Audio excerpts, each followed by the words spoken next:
سورہ بقرہ دی آیت نمبر 166 تے 167۔ اللہ تبارک تعالیٰ فرماندے ہیں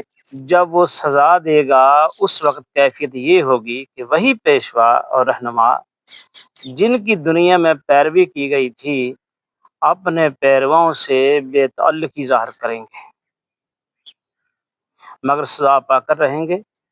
اور ان کے سارے اسباب و وسائل کا سلسلہ کٹ جائے گا۔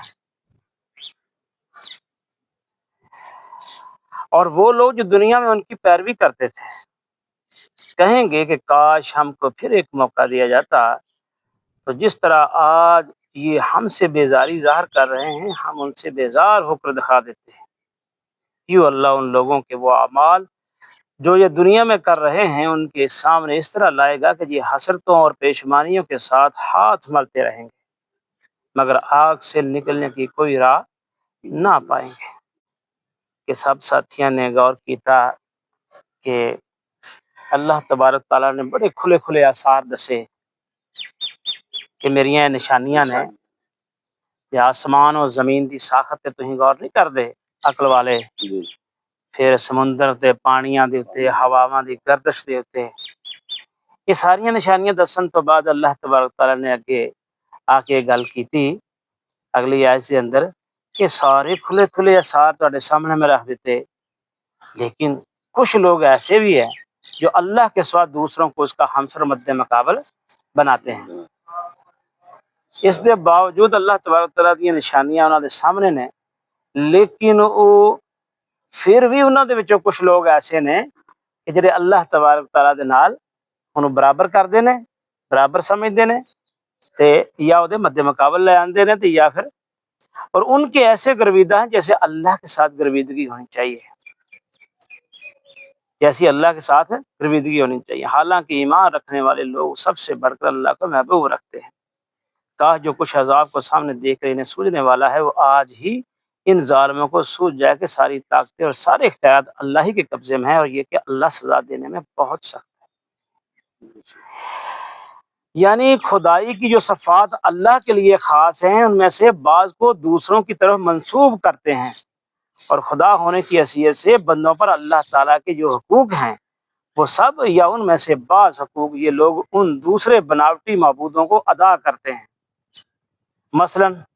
سلسلہ اسباب پر حکمرانی، حاجت روائی، مشکل کشائی،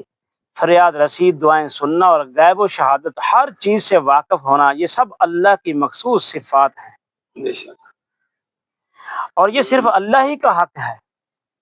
کہ بندے اسی کو مقتدر اعلیٰ مانیں، اسی کے آگے اعتراف بندگی میں سر جھکائیں، اسی کی طرف اپنی حاجتوں میں رجوع کریں، اسی کو مدد کے لیے پکاریں اور اسی پر بھروسہ کریں، اسی سے امیدیں وابستہ کریں اور اسی سے ظاہر و باطن میں ڈریں۔ اسی طرح مالک الملک ہونے کی حیثیت سے یہ منصب بھی اللہ ہی کا ہے کہ اپنی رعیت کے لیے حلال و حرام کے حدود مقرر کرے، ان فرائض و حقوق کو معین کرے اور ان کو امر و نواہی کے احکام دے اور انہیں یہ بتائے کہ اس کی دی ہوئی قوت اور اس کے بخشے ہوئے وسائل کو وہ کس طرح کن کاموں میں کن مقاصد کے لیے استعمال کریں۔ اور یہ صرف اللہ کا حق ہے کہ بندے اس کی حاکمیت تسلیم کریں، اس کے حکم کو منبع قانون مانیں، اس کو امر و نہی کا مختار سمجھیں، اپنی زندگی کے معاملات میں اس کے فرمان کو فیصلہ کن قرار دیں اور ہدایت و رہنمائی کے لیے اسی کی طرف رجوع کریں۔ جو شخص خدا کی ان صفات میں سے کسی صفت کو بھی کسی دوسرے کی طرف منسوب کرتا ہے اور اس کے ان حقوق میں سے کوئی ایک حق بھی کسی کو دیتا ہے وہ دراصل اسے خدا کا مد مقابل اور ہمسر بناتا ہے۔ جتنی تفصیل بیان کی تھی اللہ رب العزت صفاتی نام پڑھ لو، ایتھوں ہی شروع ہوئی ہے نا جی، تمام کھمبیاں دے اوتے اللہ تبارک تعالیٰ دے نام لکھے ہوئے ہیں۔ اور کی لکھیا جی ذرا پڑھ کے سنانا جی، اے جڑا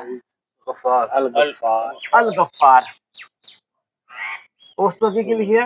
المعین، یہ سارے دے سارے انہاں دے تھلے ترجمہ بھی لکھیا ہوا ہے۔ اگر تم ترجمہ پڑھتے جاؤ تو یہ ساری چیزاں دسیاں ہوئی نے کہ جہاں اللہ رب العزت دے اندر ہی وہ موجود نے، صفات جہاں نے وہ ساریاں اگر اسی کسی ہور دے نال منسوب کرتے ہیں صفات تو پھر انہوں اللہ تبارک تعالیٰ کے مد مقابل وہ دے ہمسر لے آنے ہیں۔ اور اسی طرح جو شخص جو ادارہ ان صفات میں سے کسی صفت کا مدعی ہو اور ان حقوق میں سے کسی حق کا انسانوں سے مطالبہ کرتا ہو، وہ بھی دراصل خدا کا مد مقابل اور ہمسر بنتا ہے، خواہ وہ زبان سے خدائی کا دعویٰ کرے یا نہ کرے۔ تو ضروری نہیں ہے کہ وہ اپنی زبان تو یہ گل کہے کہ میرے اندر صفات موجود ہیں، وہ اپنے عمل دے نال بھی گل کر سکتا ہے، خاموش رہ کے بھی کر سکتا ہے۔ یعنی ایمان کا تقاضا یہ ہے کہ آدمی کے لیے اللہ کی رضا ہر دوسرے کی رضا پر مقدم ہو، اور کسی چیز کی محبت بھی انسان کے دل میں یہ مرتبہ اور مقام حاصل نہ کر لے کہ وہ اللہ کی محبت پر اسے قربان نہ کر سکتا ہو۔ اسی اس تے کل بھی غور و خوض کیتا سی